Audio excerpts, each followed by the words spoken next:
Bismillahirrahmanirrahim. Assalamualaikum warahmatullahi wabarakatuh. Bagaimana kabarnya anak-anak? Semoga selalu dalam keadaan sehat walafiat ya. Untuk semester ini kita akan mulai belajar dengan pembahasan yang pertama. Masih dengan Ibu Ati Sulastri, kita akan membahas tentang prinsip dan praktik ekonomi dalam Islam untuk kelas 11. Nah, praktik ekonomi dalam Islam itu biasa disebut dengan muamalah. Dalam fikih Islam, muamalah adalah tukar-menukar barang atau sesuatu yang bermanfaat dengan cara yang ditempuhnya, berupa jual-beli, sewa-menyewa, upah-mengupah, pinjam-meminjam, urusan bercocok tanam, berserikat, dan usaha lainnya. Nah, di sini ada macam-macam muamalah.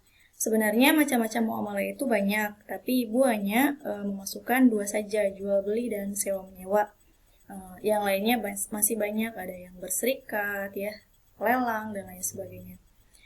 Ini dua karena sering kita lakukan ya. Yang pertama, jual beli atau dalam bahasa Arab disebut al-bai', yaitu pertukaran suatu barang yang memiliki nilai dengan barang lainnya atas kesepakatan bersama. Dasar hukumnya itu Quran Surat Al-Baqarah ayat 275. A'udzubillahi minasyaitonirrajim. Bismillahirrahmanirrahim. Wa halallahu al-bai'a wa harrama riba. Dan Allah telah menghalalkan jual beli dan mengharamkan riba. Quran Surat Al-Baqarah ayat 275. Ini Quran surat ini sebenarnya panjang ya. Diterangkan lagi setelah surat yang ini, masih ayat yang sama 275. Setelahnya Allah menerangkan siapa yang memakan riba itu bagaikan menyetubuhi ibunya sendiri. Nauzubillah min dzalik. Nah, kalian bisa dibuka Al-Baqarah 275 fullnya ya, ayat yang fullnya. Yang kedua, sewa menyewa atau al-ijarah, yaitu imbalan yang harus diterima oleh seseorang atas jasa yang diberikannya. Nah, jasa di sini bisa berupa tenaga, pikiran, tempat tinggal, atau hewan. Dasar hukumnya adalah surat At-Tolak ayat 6. Fa'in arada'na lakum fa'atuhunna ujurahun. Kemudian, jika mereka menyusukan anak-anakmu, maka berikanlah imbalannya kepada mereka. Dasar hukum ini sesuai dengan apa yang dilakukan oleh Siti Aminah dulu saat Rasulullah SAW disusukan oleh orang lain. Karena saat itu Siti Aminah tidak keluar air susunya sehingga Rasulullah SAW disusukan oleh orang lain dan diberikan upahnya kepada yang menyusukan beliau gitu. Nah, karena macam-macam muamalah ini hanya dua, jadi Ibu hanya menjelaskan tentang dua ini. Kenapa? Karena yang lainnya jarang ya, paling yang berserikat. Nah, berserikat tidak Ibu masukkan, nanti Ibu akan bahas di pembahasan yang tentang perbankan. Nanti ada di dalam akadnya, perbankan syariah. Ibu lanjut kepada perbankan.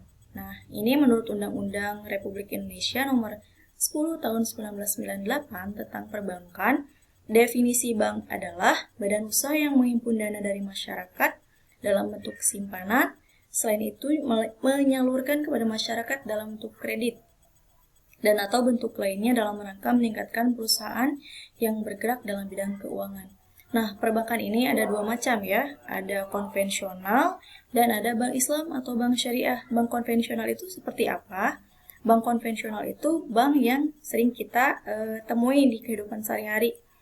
Bank-bank seperti BRI, BCA, BTN yang tidak ada nama syariahnya di belakangnya. Nah, kalau bank syariah itu sudah jelas perbedaannya, ada nama syariahnya di belakang. Tapi perbedaan yang paling mendasar antara bank konvensional dan bank syariah itu bukan itunya ya, bukan namanya saja, tetapi pelaksanaan atau sistem yang ada di dalamnya. Kalau bank konvensional itu tidak menggunakan akad, jadi saat kalian menabung, saat kalian meminjam uang, ya sudah, pinjam saja gitu. Tapi tidak ada akad-akadnya, ini pakai akad apa? Nah, sehingga yang didapatkan itu adalah berupa bunga yang persentasenya. Sedangkan di dalam bank syariah itu ada akadnya, biasanya menggunakan dua akad. Yang pertama mudharabah, yang kedua musyarakah. Apa itu teh Bu? Nah, itu teh salah satu macam-macam di muamalah ya, masuknya ke syarikat atau persyarikatan atau kerjasama. Yang mudharabah ini adalah pemilik modal dengan pelaku usaha, perjanjiannya bagi hasil untung dan rugi dengan persentase sesuai kesepakatan. Kalau yang musyarakah kerjasama antara pihak bank dan pengusaha di mana masing-masing memiliki saham yang sama. Jadi keduanya mengelola secara bersama-sama dan menanggung untung dan rugi bersama. Biasanya kalau kalian nabung atau pinjam di bank syariah itu bakal ada tambahan aplikasi yang mencakup akad ini, mudharabah dan musyarakah. Kalau di bank-bank konvensional, bank biasa, kalian nabung ya, apa yang harus diisi? Aplikasi itu format yang ada di kertas, nah itu disebutnya aplikasi. Nah kalau di bank syariah nanti aplikasinya ada akad-akadnya. Nah nanti ibu tunjukkan. Nah kalian bisa lihat contoh aplikasi akad mudharabah di bank syariah. Ini disebutnya aplikasi ya. Jadi selain kalian mengisi data dan lain sebagainya, kalian juga nanti di sini ada dilampirkan akad-akadnya. Biasanya kalau di perbankan itu, perbankan syariah, nasabah itu disebut sohibul mal atau orang yang memiliki dana kalau kalian nabung. Nah, yang banknya disebut mudharib atau pihak yang mengelola. Nah, kalau kalian meminjam, berarti dibalik. Kalian jadi mudharib dan bank itu sohibul mal yang memiliki dana. Kurang lebih seperti ini ya aplikasi mudharabah di bank syariah. Nanti kalau kalian ingin mencoba untuk masuk ke perbankan syariah, menabung boleh ya. Coba nabung di bank syariah atau yang sudah punya tabungan di bank syariah, silakan kalian bisa lihat perbedaannya seperti apa. Tapi biasanya saat mengisi aplikasi itu rincian aplikasi akadnya tidak dicantumkan ya karena terlalu banyak gitu. Jadi aplikasi biasa saja seperti di bank syariah, di bank konvensional. Tapi di belakangnya pada saat pembukuan ini dicantumkan gitu. Plus tanda tangan biasanya cuma dilampirkan yang ada harus tanda tangan kalian. Nah seperti di sini gitu ya. Mudharibnya siapa, teleponnya siapa gitu, teleponnya apa, seperti itu. Nah untuk praktik perbankan, praktik ekonomi Islam, penjelasannya sampai di sini. Bisa kalian tanyakan sesuatu yang akan kalian tanyakan atau masih bingung tentang praktik ekonomi Islam, bisa ditanyakan di grup WhatsApp langsung saja ke ibu. Ibu sangat senang ya jika kalian banyak bertanya gitu.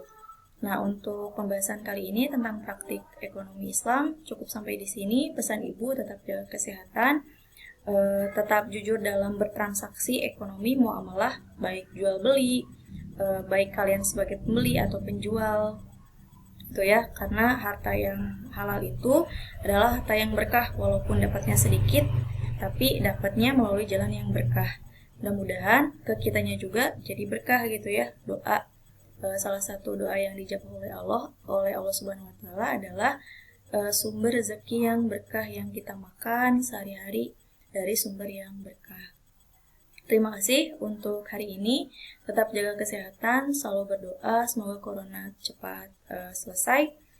Dari Ibu cukup sampai di sini. Kita akhiri dengan kifaratul majlis. Subhanakallahumma wa bihamdika asyhadu an la ilaha illa anta astaghfiruka wa atubu ilaik. Terima kasih. Assalamualaikum warahmatullahi wabarakatuh.